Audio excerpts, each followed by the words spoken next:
So guys, today I'm going to install another carbon fiber part here. I'm going to swap this diffuser for the carbon fiber version that Cool Tint offers. If you remember, I did the spoiler there, and I think it'll look really good to match it. So I'll show you what you get. It's the same thing. It's the overlay in carbon fiber. Look, has the same texture, really nice. I'm just going to switch it up here and put it, actually what I'm going to do is put it over the top of that. That way, if you don't like the carbon fiber, you could pull that off and you'll have the gloss block underneath instead of ripping them both off. Then you have options and it'll stick perfectly. You're not going to notice it. So if you guys want to do the same thing, switch it up. I wouldn't remove the gloss black. I would just put it over the top. So let me go ahead and do that.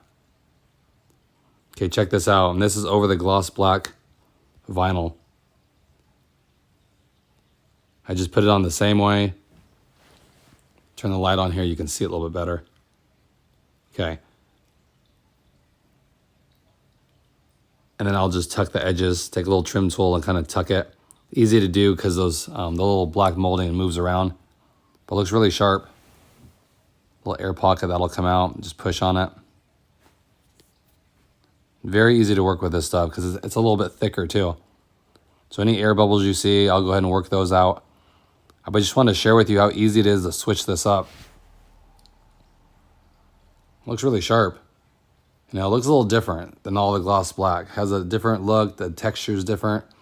You know, and then if you didn't like it, pull it off and you have gloss black underneath, that'll be perfect. So that would be my suggestion. Don't rip it off. You know, if you like the look of this, leave it. If you don't, you can take it off and you have the gloss black underneath. You know, no reason to buy it again. Okay? Just wanted to share that with you guys. Hope everyone's doing good. And I'll catch you guys on the next one. Thanks, everybody.